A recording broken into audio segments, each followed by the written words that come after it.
Olá! Mais uma aula do curso Krishnamurti e a Mente. Seja bem-vindo e acompanhe esse curso. Se você gostar dessa aula, assista as outras aulas, porque material de primeira qualidade muito interessante.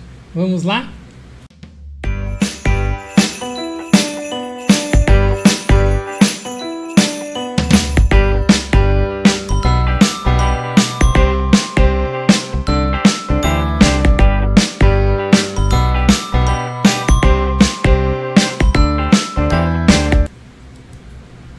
Para você que não me conhece, meu nome é Vitor, eu sou economista de formação, mas me curei de câncer de uma forma extraordinária no ano 2000, utilizando terapia, yoga, meditação, e desde então trabalho com isso. Fui aluno, biógrafo, amigo do professor Hermógenes por 10 anos, professor assistente autorizado de Ashtanga por Lino Miele, referência histórica do método de Ashtanga. Sou ordenado na tradição do Zen pelo mestre Thich Nhat Hanh, querido mestre Thich Nhat Hanh. E vamos falar hoje de quem? Krishnamurti, influência positiva, forte e instruções diretas que eu recebi de Lino Miele e de Hermógenes, pedindo para que eu estudasse e continuasse estudando durante o meu desenvolvimento Krishnamurti. Nós estamos estudando o livro A Mente Imensurável. Para quem nunca ouviu falar, Krishnamurti, filósofo, escritor, orador e educador indiano, com uma obra muito valiosa e poderosa sobre o desenvolvimento da mente. Então, nós estamos falando hoje sobre o capítulo O Término do Sofrimento. E ele diz o seguinte: onde há condicionamento, deve haver conflito, porque todo condicionamento, toda forma de ver condicionada, que ela é replicada, ela é limitada. Onde quer que haja limitação, e a limitação, veja como ele coloca, limitação da visão de um hindu, limitação da visão de um muçulmano, vai gerar conflito. Sempre que há uma divisão entre marido e esposa, deve haver conflito. Quando você divide, quando você cria separatividade, quando você cria conceitos que separam, você está criando terreno para o conflito. Por isso que eu avalio essa questão da busca, né, pela igualdade social de uma maneira um pouco diferenciada, um pouco mais espiritualizada, porque a partir do momento em que você tenta lutar pelos direitos de um grupo, lutar pelos direitos de outro grupo, daquele outro minigrupo, daquele outro minigrupo, você, ao criar a distinção, você cria o terreno para o conflito. Né? E como que isso como que isso é visto? Através do processo de como a nossa mente funciona. Nós temos sistemas, temos ideais, temos todos os assim chamados livros sagrados na nossa cabeça, que não são sagrados de modo algum, mas são apenas palavras. No fundo, qualquer livro sagrado é uma sucessão de palavras. Então, ele está tentando trabalhar de uma maneira que nós conseguimos entender o que está por detrás disso. Espero que esteja claro que estamos falando sobre a condição humana. E se esta condição pode ser radicalmente alterada, se podemos efetuar nela uma mutação. Ele está se questionando se essa condição humana pode ser melhorada, se ela pode ser alterada, porque nós estamos nessa condição de conflito, nessa condição que vivemos, já há algumas centenas e centenas de anos. Você não pode fazer o que quer porque é totalmente controlado, mas poder escolher não significa liberdade. Esse é um conceito adulterado, nocivo de liberdade. Primeiramente, sua consciência não é sua. Sua consciência é a consciência de toda a humanidade, porque o que você pensa, suas crenças, seus deuses, suas sensações, suas reações, sua dor, sua tristeza, sua insegurança e assim por diante, são partilhadas por toda a humanidade. Então aqui ele pede para que nós, em primeiro lugar, reconheçamos isso, né? De que a nossa maneira de pensar, ela é compartilhada na humanidade, tá? Tá entrando luz, né, na câmera, às vezes dá uns reflexos, né, mas é porque tá bastante calor e o vento faz com que a cortina, né? Aí seguimos. Todos os seus livros religiosos, sejam cristãos ou muçulmanos, sustentam e nutrem esta ideia, este conceito de um indivíduo. Essas formas de ver, elas reforçam a noção de indivíduo. A consciência humana é semelhante, é partilhada por todos os seres humanos. Portanto, não há indivíduo. A hora que você estuda a consciência humana, você vai ver que ela tem uma maneira de ser partilhada, uma maneira de ser dividida entre indivíduos que pensam de um determinado jeito, pensam de outro jeito. Então, isso é da natureza humana. Aí você é o produto da sociedade que criou. A sociedade não é diferente de você. E isso é um ponto importante, né, de sabermos que nós não somos diferentes da sociedade que fazemos parte, né?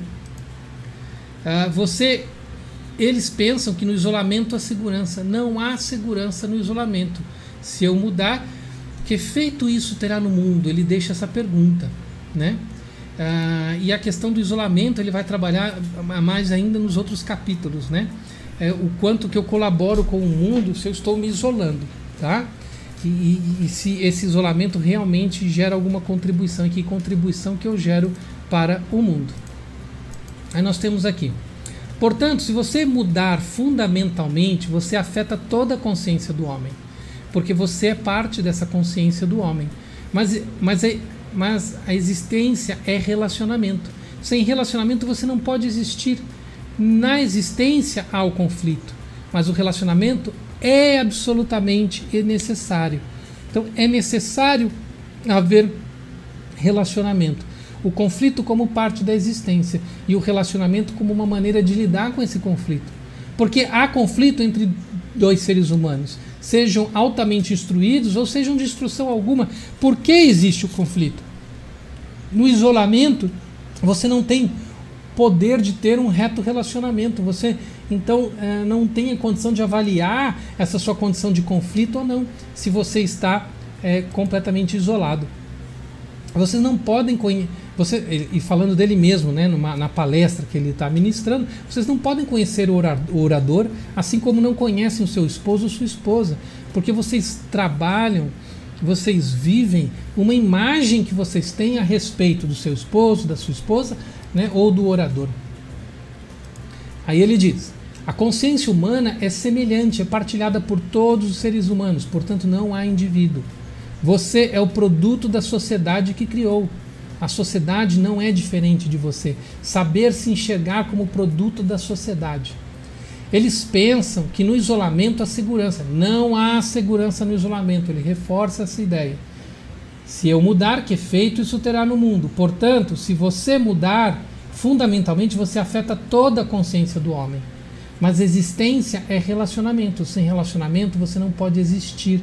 Na existência há conflito, mas o relacionamento é absolutamente necessário. A imagem não é a pessoa, a imagem que você tem da pessoa, é a reputação, e reputações são facilmente criadas, elas podem ser boas ou más, a imagem que temos das pessoas. Aqui ele faz uma afirmação bem forte: vocês permanecem medíocres. Perdoem-me pelo uso desta palavra. A palavra medíocre significa subir até a metade da coluna, nunca chegando ao topo, psicologicamente falando. Se vocês realizarem fundamentalmente uma mudança em suas vidas diárias, se tiverem relacionamentos retos uns com os outros, viverem corretamente, não sendo ambiciosos e assim por diante, somente aí esta possibilidade de dar um fim ao conflito entre os seres humanos. Então ele diz como solução essa ideia de relacionamentos retos. O que é isso? É um relacionamento direto, a condição de você perceber o relacionamento como ele é, aceitar o relacionamento como ele é, né? E trabalhar o relacionamento como ele é, né? Esse é um dos pontos que ele vai trabalhar mais à frente no próprio livro. Aí ele diz: e enquanto se observa o mundo exterior, percebe-se cada vez mais caos em praticamente todos os países.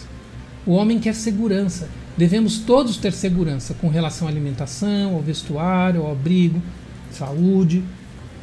Quando obtemos essas conclusões, tendemos a perder energia, porque fechamos a porta a investigações futuras, baseado no medo, a futuras explorações, por causa da nossa tentativa de buscar segurança. Investigar significa penetrar, inquirir, explorar, abrir a porta, descobrir. Então, esses assuntos devem procurar levantar esse tipo de postura, né? Aonde existe o medo, surgem atividades temerosas, todo tipo de ações equivocadas, baseadas no medo. Este processo de transformação do que é em alguma outra coisa é um processo do tempo. Aqui é um conceito que ele vai explorar bastante mais para frente no livro também. Que quando a gente sempre almeja ser melhor, sempre deseja ser melhor, a gente se prende a uma noção que está dentro da ideia de tempo, né? Que eu sempre estou preso a algo que vai ser, né? E então eu fico preso dentro dessa dinâmica de tempo e isso me gera insegurança. Assim, o tempo é um fator do medo. Portanto, o tempo é um vir a ser. E o vir a ser não é um fato, porque ele não enxerga o momento presente, ele não enxerga a realidade, ele não enxerga o relacionamento direto. Então a energia implica em liberdade, não aquilo que você gosta de fazer, mas liberdade. Somente então você tem energia extraordinária. O que é isso? Quando você se livra do medo, quando você se livra de noções que não estão presentes, que não estão diretas na análise, no olhar, no inquirir direto das nossas situações. E quando você começa a desenvolver essa habilidade de estar presente na situação, no instante que elas surgem, né, sem estar preso a truques, né, do medo, da prisão do tempo dentro da própria mente, você tem esse despertar energético. Tá bom? Espero que você tenha gostado dessa aula e o curso continua, tá? Outras aulas mais interessantes estão por vir, tá? E eu vou consertar aqui a nossa cortina para não ficar com tanta luz aí. Um abraço, tchau!